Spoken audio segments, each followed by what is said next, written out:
નમસ્કાર ગુજરાત. આજના મુખ્ય સમાચારની અંદર અંબાલાલ પટેલની વાવાઝોડા સાથે વરસાદની આગાહી. કમોસમી વરસાદને લઈને ગુજરાતના મુખ્યમંત્રીની સૌથી મોટી જાહેરાત. માવઠાથી પરેશાન ખેડૂતોમાં અવાજ ઉઠ્યો, હવે કૃષિ સહાયની બેંક ધિરાણ માફ કરો. મહારાષ્ટ્રમાં ભાજપ સરકારે ખેડૂતોના દેવા માફ કર્યા તો ગુજરાતમાં કેમ નહીં? આમ આદમી પાર્ટીના નેતા અસરગ્રસ્ત ખેડૂતોને મળશે. ખેડૂતોને મળશે હેક્ટર દીઠ 50,000 રૂપિયાની આર્થિક સહાય. ખેડૂત સત્યાગ્રહ આંદોલન શરૂ. ગુજરાતના મુખ્યમંત્રી આજે વરસાદ અસરગ્રસ્ત વિસ્તારોની મુલાકાત લેશે. શું ખેડૂતોને સહાય મળવી જોઈએ કે ખેડૂતોના દેવા માફ થવા જોઈએ? ખેડૂતોની વહારે આવ્યા હર્ષ સંઘવી. પાક નુકસાનનું સર્વે હવે ખેડૂતો જાતે કરશે. જાણો કઈ તારીખે ખેડૂતોના ખાતામાં જમા થશે ₹2,000નો 21મો હપ્તો. વિદ્યાર્થીઓને મળશે 20 લાખ રૂપિયા સુધીની શિષ્યવૃત્તિ. રાશન કાર્ડ ધારકો માટે આવી ગઈ છે ખુશ ખબર. પ્રધાનમંત્રી ફસલ વીમા યોજનાની શરૂઆત. સરકાર આપશે 25,000 રૂપિયાની આર્થિક સહાય. આધાર કાર્ડ ધારકો નવા નિયમો જાણી લેજો. પેટ્રોલ ડીઝલના ભાવમાં થઈ શકે છે ઘટાડો. ઉદ્યોગપતિઓ આપશે ખેડૂતોને રાહત. સોના ચાંદીના ભાવમાં થયો છે ઘટાડો. અને આજના સૌથી મોટા ખેડૂત ઉપયોગી સમાચાર જાણીશું આજના આ વિડીયોની અંદર. મિત્રો, દરેક સમાચાર, દરેક માહિતી જણાવીએ એ પહેલા ગુજરાતના જે પણ મિત્રો ચેનલ ઉપર જો પહેલી વાર આવ્યા હોય તો મિત્રો ખાસ કરીને વિડીયોને એક લાઇક કરી ચેનલને સબસ્ક્રાઇબ કરવાનું ભૂલતા નહીં. સાથે આજનો આ વિડીયો છે જેને અંત સુધી જોતા રહેજો. મિત્રો, તેના તાજા અને નવા હવામાન સમાચાર વિશે વાત કરીએ તો માવઠાએ રાજ્યમાં છેલ્લા 27 વર્ષનો રેકોર્ડ તોડી નાખ્યો છે. સૌરાષ્ટ્રથી લઈને દક્ષિણ ગુજરાત, ઉત્તર ગુજરાત, મધ્ય ગુજરાતમાં છેલ્લા 7 દિવસમાં માવઠાએ ખૂબ જ વિનાશ વેર્યો છે. ફરી વાવાઝોડું ત્રાટકશે. અંબાલાલ પટેલે કરી છે ચિંતાજનક આગાહી. હજી ઉપરાઉપરી 2 વાવાઝોડા ગયા છે પરંતુ હજી પણ વાવાઝોડાનું સંકટ ટળ્યું નથી, કારણ કે હવામાન નિષ્ણાંત અંબાલાલ પટેલે નવેમ્બરમાં વધુ એક વાવાઝોડાની આગાહી વ્યક્ત કરી છે. અંબાલાલ પટેલના જણાવ્યા અનુસાર આગામી 15 નવેમ્બર બાદ સર્ક્યુલેશન સક્રિયતાના કારણે બંગાળના ઉપસાગર સક્રિય રહેશે. નવેમ્બરના અંતિમ સપ્તાહમાં મજબૂત વાવાઝોડું બનવાની શક્યતા રહેશે. નવેમ્બર અને ડિસેમ્બરની શરૂઆતમાં 4 થી 5 મજબૂત વેસ્ટર્ન ડિસ્ટર્બન્સ આવવાની શક્યતા છે, જેના લીધે દેશના ઉત્તરીય પર્વતીય ભાગોમાં ભારે હિમવર્ષાના લીધે ઉત્તર ભારતમાં ભારે ઠંડી પડવાની શક્યતા છે, જેના કારણે ગુજરાતમાં પણ ઠંડીનું જોર વધી શકે છે. હવામાન વિભાગના જણાવ્યા અનુસાર આજથી રાજ્યમાં વરસાદનું જોર ઘટશે, કારણ કે અરબી સમુદ્રમાં સર્જાયેલી વરસાદી સિસ્ટમ નબળી પડતા વરસાદનું જોર ઘટશે. જોકે હાલ માવઠામાંથી સંપૂર્ણ રાહત નહીં મળે. હવામાન વિભાગની આગાહી છે કે રાજ્યમાં છૂટો છવાયો વરસાદી ઝાપટા પડી શકે છે. સાથે જ દરિયાઈ કાંઠે 40 થી 50 કિલોમીટર પ્રતિ કલાકની ઝડપે તોફાની પવનો ફૂંકાઈ શકે છે. આગામી 2-3 દિવસ સુધી ગુજરાતમાં વરસાદી માહોલ જામશે. મિત્રો, ત્યાં પછીના સમાચાર વિશે વાત કરીએ તો માવઠાથી પરેશાન ખેડૂતોમાં અવાજ ઉઠ્યો. કૃષિ સહાયની બેંક ધિરાણ માફ કરો. માવઠાએ ગુજરાતમાં 10 લાખ હેક્ટર જમીનમાં ખેતીને નુકસાન પહોંચાડ્યું છે, ત્યારે ખેડૂતો આર્થિક રીતે તબાહ થયા છે. બીજી તરફ કૃષિ મંત્રી અને મુખ્યમંત્રીએ સર્વે અંગે કરેલી જાહેરાતમાં વિસંગતતા ઊભી થતા સરકારની જ વિશ્વનીયતા સામે સવાલ ઊભા થાય છે. આ જોતા ખુદ સરકાર જ ગોથે ચડી હોય તેવું ચિત્ર ઊભું થયું છે. પાક નુકસાનીનો સર્વે કરી સહાય કરવા સરકારે ખાતરી આપી છે, ત્યારે ખેડૂતોમાં એવા અવાજ ઉઠ્યા છે કે ખેતીને કેટલું નુકસાન પહોંચ્યું છે કે સહાયથી નુકસાનની ભરપાઈ થાય તેમ નથી. ચાલુ વર્ષે ચોમાસું ખેડૂતો માટે લાભદાયી ઓછું નીવડ્યું છે, જ્યારે નુકસાનકારક વધુ સાબિત થયું છે. ખેડૂતોનું કહેવું છે કે મોંઘું બિયારણ, જંતુનાશક દવા, ખાતર અને ખેત મજૂરી પછી વરસાદના લીધે ખેતી તબાહ થઈ છે. બેંકમાંથી ધિરાણ લઈને ખેતી કરવી હોય, હાથમાં કશું આવે જ નહીં તો હપ્તા ભરવા કેવી રીતે? આ સંજોગોમાં સરકારે પાક સહાયની સાથે સાથે ખેડૂતોનું બેંક ધિરાણ, ખેડૂતોનું દેવું માફ કરવું જોઈએ. ખેડૂતોએ સવાલ કર્યા છે કે જો ઉદ્યોગપતિઓના દેવા માફ થઈ શકતા હોય તો ગુજરાતના ખેડૂતોના કેમ દેવા માફ થતા નથી? મિત્રો, તમારું આના વિશે શું કહેવું છે? ખાસ નીચે કોમેન્ટ બોક્સમાં કોમેન્ટ કરીને જરૂરથી જણાવી આપજો. શું મિત્રો ખરેખર ગુજરાતના દરેકે દરેક ખેડૂતોના દેવા માફ થવા જોઈએ કે ના થવા જોઈએ? ખાસ મને જણાવી આપજો.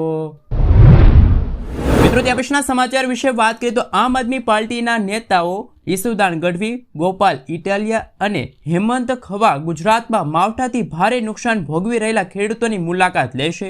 તેઓ સૌરાષ્ટ્ર અને ઉત્તર ગુજરાતના ખેડૂતોના ખેતરની મુલાકાત લઈને રાજ્ય સરકાર પાસે હેક્ટર દીઠ 50,000 રૂપિયાની તાત્કાલિક સહાય, ખેડૂતોના દેવા માફી અને ખેતીમાં ભાગ રાખનાર ખેડૂતોને પણ વળતર ચૂકવવાની માંગણી કરશે. ધારાસભ્ય ગોપાલ ઇટાલિયાએ કહ્યું છે કે આવતીકાલ સાંજ સુધીમાં ખેડૂતોના ખાતામાં હેક્ટર દીઠ 50,000 રૂપિયા સરકાર ચૂકવશે તો હું ઉઘાડા પગે ચાલીને મુખ્યમંત્રીનો આભાર માનવા જઈશ. આ અંગે અમારી ચેનલ માહિતી જગત કોઈ પણ પ્રકારની પુષ્ટિ કરતી નથી કે આ સમાચાર સાચા છે કે પછી ખોટા. મીડિયામાં ફરતા અહેવાલ અનુસાર તમારા સુધી આ સમાચાર છે મિત્રો પહોંચાડવામાં આવી રહ્યા છે, પરંતુ ખાસ નીચે કોમેન્ટ બોક્સમાં એ પણ જણાવી આપજો કે શું ખરેખર ગુજરાતમાં કમોસમી વરસાદ પડ્યો છે જેના કારણે ખેડૂતોને સહાય મળવી જોઈએ કે ખેડૂતોના દેવા માફ થવા જોઈએ. મિત્રો ત્યાં પછીના સમાચાર વિશે વાત કરીએ તો ગુજરાતમાં કમોસમી વરસાદથી ખેડૂતોના ઊભા પાકને નુકસાન થયું છે. જગતનો તાંત સરકાર પાસે સહાયની રાહ જોઈ રહ્યો છે. ખેડૂતોને એક તરફ રાતા પાણીએ રોવાનો વારો આવ્યો છે તો બીજી તરફ સરકાર હજુ સર્વેના તાઇફા કરી રહી છે અને મહારાષ્ટ્રમાં ભાજપ સરકારે ખેડૂતોના દેવા માફ કરી દીધા છે અને હવે આ મામલે આમ આદમી પાર્ટીના પ્રદેશ પ્રમુખ ઈસુદાન ગઢવીએ સરકાર પર પ્રહાર કર્યા છે. ભાજપની સરકાર દ્વારા ખેડૂતોના દેવા માફીનો નિર્ણય લેતા આમ આદમી પાર્ટીના નેતાએ ગુજરાતમાં પણ ખેડૂતોના દેવા માફ કરવાને લઈને અવાજ ઉઠાવ્યો છે, કારણ કે મહારાષ્ટ્રમાં ભાજપની સરકાર છે અને ભાજપની સરકારે 30 જૂન 2026 સુધીમાં મહારાષ્ટ્રના ખેડૂતોના દેવા માફ કરવાની જાહેરાત કરી છે. તો શું ગુજરાતના ખેડૂતોના પણ દેવા માફ થવા જોઈએ કે ના થવા જોઈએ? ખાસ મિત્રો નીચે કોમેન્ટ બોક્સમાં જણાવી આપજો. મિત્રો ત્યાં પછીના સમાચાર વિશે વાત કરીએ તો કમોસમી વરસાદને લઈને ગુજરાતના મુખ્યમંત્રી ભૂપેન્દ્ર પટેલ ખુદ મેદાનમાં ઉતરશે. આજે ગીર, સોમનાથ અને જૂનાગઢમાં ખેડૂતોને મળશે માવઠું, નુકસાની અને મુખ્યમંત્રી મેદાન પર. કોંગ્રેસની માંગ છે કે કમોસમી વરસાદના કારણે ખેડૂતોના મગફળી, ડાંગ, કપાસ સહિતના ખરીફ પાકને ખૂબ જ મોટું નુકસાન થયું છે. ખેડૂતોના મોઢામાં આવેલો કોળિયો છીનવાઈ ગયો છે. જેમ યુપી સરકારે ખેડૂતોના 78,000 કરોડ રૂપિયાના દેવા માફ કર્યા તેવી જ રીતે ગુજરાતના ખેડૂતોના પણ સંપૂર્ણપણે દેવા માફ કરવાની માંગણી અત્યારે કરવામાં આવી રહી છે.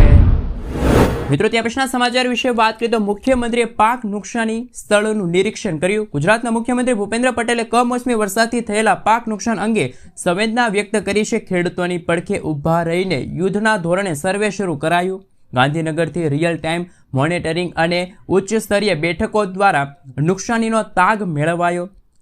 46,000થી વધુ ટીમો દ્વારા 70% અસરગ્રસ્ત વિસ્તારોમાં સર્વે પૂર્ણ થયા છે. બાકીના વિસ્તારોમાં 24/7 કાર્યરત વિભાગો દ્વારા ઝડપી કાર્ય સહાય છે મળશે. મિત્રો ત્યાં પછીના સમાચાર વિશે વાત કરીએ તો આ અઠવાડિયે ખેડૂતોના ખાતામાં નહીં આવે ₹20,021મો હપ્તો. પીએમ કિસાન યોજના અંતર્ગત ખેડૂતોને નાણાકીય સહાય પૂરી પાડવામાં આવશે. ખેડૂતોને 3 અલગ હપ્તામાં 6,000 રૂપિયાની આર્થિક સહાય મળશે. દરેક ખેડૂતોને દર 4 મહિનાના અંતરે 2,000 રૂપિયા મળે છે. વાર્ષિક 6,000 રૂપિયા મળે છે. ઘણા મીડિયા રિપોર્ટ્સ અનુસાર કહેવામાં આવ્યું હતું કે ખેડૂતોને તેમનો 21મો હપ્તો 5 નવેમ્બરના રોજ મળશે. જો કે સરકાર દ્વારા હજુ કોઈ સત્તાવાર તારીખ જાહેર કરવામાં નથી આવી, પરંતુ કેટલાક ખેડૂતોના ખાતામાં પૈસા નહીં આવે. આ યોજનાનો લાભ લેવા માટે ખેડૂતોએ ઈ-કેવાયસી પૂર્ણ કરવું પડશે. આવશ્યક છે કે જો ઈ-કેવાયસી પૂર્ણ નહીં થાય તો હપ્તાની ચૂકવણી ખેડૂતોના ખાતામાં જમા નહીં થાય. તમે પીએમ કિસાન યોજનાની સત્તાવાર વેબસાઇટ પર જઈને ઈ-કેવાયસીની પ્રક્રિયા છે પૂર્ણ કરી દેજો. તમારા બેંક ખાતાને આધાર કાર્ડ સાથે લિંક કરવું ખૂબ જ મહત્વપૂર્ણ છે. તેના વિના તમારો ભંડોળ અટકી શકે છે. તમે તમારી બેંકની મુલાકાત લઈને આ કાર્ય પૂર્ણ કરી શકો છો.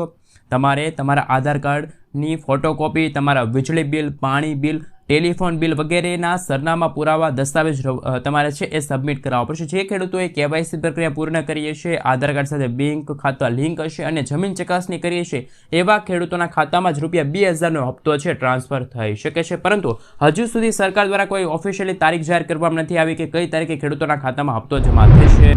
મિત્રો ત્યાં પછીના સમાચાર વિશે વાત કરીએ તો રાશન કાર્ડ ધારકો માટે આવી ગઈ છે ખુશખબર. નવેમ્બર મહિનામાં સસ્તા અનાજના દુકાનદારો હડતાલ પર હતા, તેથી ગરીબોને પોતાના હકનું અનાજ મળે તેમ ન હતું. પરંતુ આજે ગુજરાતના મુખ્યમંત્રીએ સૌથી મોટી જાહેરાત કરી છે. વ્યાજબી ભાવના દુકાનદારોના એસોસિએશન દ્વારા રજૂ કરવામાં આવેલા 20 મુદ્દાઓમાંથી 11 મુદ્દાઓ સરકારે તાત્કાલિક સ્વીકારી લીધા છે. ખાસ કે મિત્રો આપને જણાવી દઈએ તો કે વ્યાજબી ભાવના દુકાનદારોને વિતરણની કામગીરી શરૂ કરવા અને સહયોગ આપવા અંગે સચિવ મોના અનુરોધ કર્યો છે, જેથી હવે રાશન કાર્ડ ધારકોને અનાજ છે એ મળતું રહેશે. તો રાશન કાર્ડ ધારકો માટે સૌથી મોટા સમાચાર.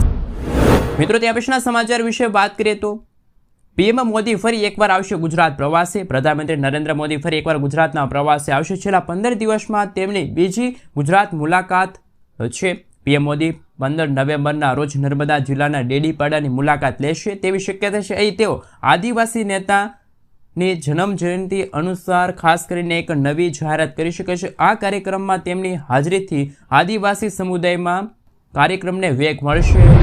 મિત્રો, ત્યાં પછીના સમાચાર વિશે વાત કરીએ તો સૌથી મોટા સમાચાર સામે આવી રહ્યા છે.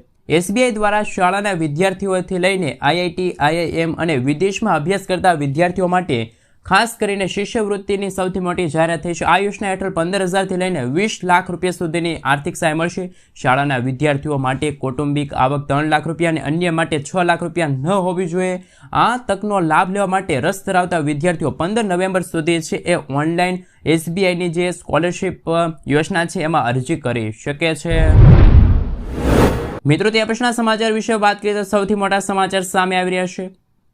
ઉદ્યોગપતિઓ પણ આપશે ખેડૂતોને રાહત. સાંસદ પરસોત્તમ રૂપાલાએ અમરેલી જિલ્લાના સાવરકુંડલામાં જીરા ગામે ખેડૂતોને સંબોધતા ઉદ્યોગ જગતના અને ભાવનામક અપીલ કરી છે. તેમણે કહ્યું કે સરકાર તેને સર્વે કરી રહી છે અને સહાય પૂરી પાડશે, પરંતુ કમોસમી વરસાદના કારણે થયેલું નુકસાન એટલું મોટું છે કે માત્ર સરકારી સહાય પૂરતી નથી. તેથી તેમણે ઉદ્યોગપતિઓને ખેડૂતોની મદદ કરવા અને કપરા સમયમાં તેમની સામાજિક જવાબદારી નિભાવવા માટે આગળ આવવાની વાત કરી છે. રૂપાલાએ ઉદ્યોગપતિઓને મદદ હાથ ધરવા દાન આપવાની પણ ધરતીપુત્રોને મદદ મળે તેવી વિનંતી કરી છે. મિત્રો, ત્યાં પછીના સમાચાર વિશે વાત કરીએ તો હાલ સૌથી મોટા સમાચાર સામે આવી રહ્યા છે. ખેડૂતોની હારે આવશે હર્ષ સંઘવી. કમોસમી વરસાદથી નુકસાની અંગે સરકાર એક્શનમાં આવી છે. ખાસ કરીને મિત્રો, હર્ષ સંઘવીએ જાહેરાત કરી છે કે ખેડૂતોને ડાંગના પાકને ભારે નુકસાન થયું છે. કમોસમી વરસાદના કારણે ડાંગના પાકને ભારે નુકસાન થયું છે. ખેડૂતોને કહ્યું કે માંડ પાક તૈયાર હતા અને પાક હાલ કમોસમી વરસાદના કારણે નષ્ટ ગયા છે. ધારાસભ્ય મુકેશ પટેલે ડાંગ, શેરડી, શાકભાજી સહિતના પાકોના તાત્કાલિક સર્વે કરવા પણ નિર્દેશ આપ્યા છે. ત્યાં પછીના સમાચાર વિશે વાત કરીએ તો પ્રધાનમંત્રી ફસલ વીમા યોજનાની થઈ ગઈ છે સૌથી મોટી જાહેરાત. પ્રધાનમંત્રી ફસલ વીમા યોજના એક ભારત સરકારની એક મહત્વપૂર્ણ કૃષિ વીમા યોજના છે, જેનો ઉદ્દેશ ખેડૂતોને પાક નુકસાનીથી નાણાકીય સહાય આપવાનો. આ યોજના 18 ફેબ્રુઆરી 2016ના રોજ રજૂ કરવામાં આવી હતી. કૃષિ મંત્રાલય દ્વારા સંચાલિત છે. આ યોજના સૌથી મોટી કૃષિ યોજના છે, જેમાં 56 કરોડથી વધુ ખેડૂતોએ અરજી કરેલ છે અને 23 કરોડથી વધુ ખેડૂતોએ ક્લેમ મેળવ્યો છે. આ યોજના દ્વારા ખેડૂતોને આવકને સ્થિત અને કૃષિ ઉત્પાદન પ્રોત્સાહન આપવાનો છે. અંધારિયા વરસાદના કારણે ખેડૂતોને થયેલા નુકસાન કે નુકસાનીથી પીડાતા ખેડૂતોને નાણાકીય સહાય અને સહાય પૂરી પાડી છે. ખેડૂતોની આવક સ્થિર લાવવા અને ખેતીમાં ખાસ કરીને ખેડૂતો છે નવીન કૃષિ પદ્ધતિ અપનાવી શકે અને પ્રોત્સાહિત આપવા માટે આ યોજનાની શરૂઆત થઈ ગઈ છે. ભારતનો કોઈ પણ રાજ્યના ખેતી કરતા ખેડૂતો આ યોજના અંતર્ગત લાભ લઈ શકે છે. નાના, મધ્યમ વર્ગ અને મોટા ખેડૂતો આ યોજના અંતર્ગત સહાય મેળવી શકે છે. લોન લીધેલા અને લોન ન લીધેલા બંને ખેડૂતો આ યોજના અંતર્ગત છે એ અરજી કરી શકે છે. યોજના હેઠળ આવરી લેવામાં આવેલા પાકો અને વિસ્તારોમાં ખેતી કરતા ખેડૂતો હોવા જોઈએ. રાજ્ય સરકાર દ્વારા નિર્ધારિત પાકો અને મોસમો માટે આ યોજના નિર્ધારિત રહેશે. મિત્રો, ત્યાં પછીના સમાચાર વિશે વાત કરીએ તો આધાર કાર્ડ ધારકો માટે નવા નિયમો લાગુ થઈ ગયા છે. 1 નવેમ્બરથી જ યુઆઈડીએ આધાર સેવા માટે મોટા ફેરફારો કર્યા છે. કાર્ડ ધારકો હવે ઘરે બેઠા નામ, સરનામું, જન્મ તારીખ અને મોબાઈલ નંબર ઓનલાઈન અપડેટ કરી શકે છે. ઓળખ માટે પાન કાર્ડ છે, પાસપોર્ટ સાઇઝ છે, ડ્રાઇવિંગ લાયસન્સ જેવા સરકારી દસ્તાવેજો તમારે આપવા પડશે. આધાર કાર્ડને પાન કાર્ડ સાથે લિંક કરવાની અંતિમ તારીખ 31 ડિસેમ્બર જાહેર થઈ છે. જો તમે 31 ડિસેમ્બર સુધીમાં પાન કાર્ડને આધાર કાર્ડ સાથે લિંક નથી કરતા તો 1 જાન્યુઆરી 2026થી તમારું પાન કાર્ડ અમાન્ય ગણાશે. નવી જાહેરાત બાદ આધાર કાર્ડ અપડેટ માટે તમારે 75 રૂપિયા, બાયોમેટ્રિક્સ અપડેટ માટે 125 રૂપિયા અને આધાર કાર્ડ પ્રિન્ટ માટે 40 રૂપિયા છે ફી ચૂકવવી પડશે. મિત્રો, ત્યાં પછીના સમાચાર વિશે વાત કરીએ તો કમોસમી વરસાદથી ખેડૂતોને ભારે નુકસાન થયું છે. જે આદર્શક મિત્રો, વલસાડમાં ઓક્ટોબરમાં અંધારિયા વરસાદથી ખેડૂતોને પાકને ભારે નુકસાન થયું છે. મુખ્યત્વે ડાંગના પાકને મોટો ફટકો પડ્યો, જેથી ખેડૂતોની સ્થિતિ કફોડી પડી. જિલ્લા ખેતીવાડી વિભાગના આંકડા મુજબ 73,000 હેક્ટરમાં ડાંગ વાવેતર થયું હતું, જેમાં 51,000 હેક્ટર અસરગ્રસ્ત છે. 470 ગામો અને 19,000 ખેડૂતોને સીધી અસર થઈ છે. સરકારે 16 ટીમો રચીને સર્વેની પ્રક્રિયા છે હાથ ધરી છે. મિત્રો ત્યાં પછીના સમાચાર વિશે વાત કરીએ તો હાલ સૌથી મોટા સમાચાર સામે આવી રહ્યા છે. નવસારીમાં કમોસમી વરસાદથી ખેતી પાકને નુકસાન બાદ સર્વેની હાથ ધરાઈ છે. રાજ્યમાં કમોસમી વરસાદથી ખેડૂતોના ઊભા પાકને વ્યાપક નુકસાન થયું છે. સરકાર ખેડૂતોની પડખે છે. નવસારી જિલ્લામાં તાત્કાલિક સર્વે શરૂ થયો છે. 6 તાલુકામાં 384 ગામો કાર્ય ચાલુ છે. ડાંગ તથા અન્ય પાકોમાં 51,000 હેક્ટર વાવેતરથી 36,000 હેક્ટર અસરગ્રસ્ત છે. તંત્ર દ્વારા સર્વે વિસ્તાર માટે 21,000 હેક્ટરનું પ્રારંભિક મૂલ્યાંકન પૂરું કરાયું. મિત્રો ત્યાં પછીના સમાચાર વિશે વાત કરીએ તો પહેલા સરકાર રૂઠી હવે સરકાર મોં ફેરવ્યું. કારણ કે મિત્રો હવે જો વાત કરવામાં આવે તો રાજ્યમાં માવઠાના કારણે આશરે 10 લાખ હેક્ટરથી પણ વધારે જમીનમાં ખેડૂતોને મગફળી છે, કપાસ છે, શેરડી સહિતના જે રવિ સિઝનના પાકો હતા એ નુકસાન પામ્યા છે. ખેડૂતોની આર્થિક સ્થિતિ બેહાલ થઈ છે. રાજ્ય કૃષિ વિભાગે 1 નવેમ્બરના રોજ ટેકાના ભાવે મગફળી ખરીદી કરવાની જે જાહેરાત કરી હતી અને છેલ્લી ઘડીએ વરસાદની પરિસ્થિતિને ધ્યાનમાં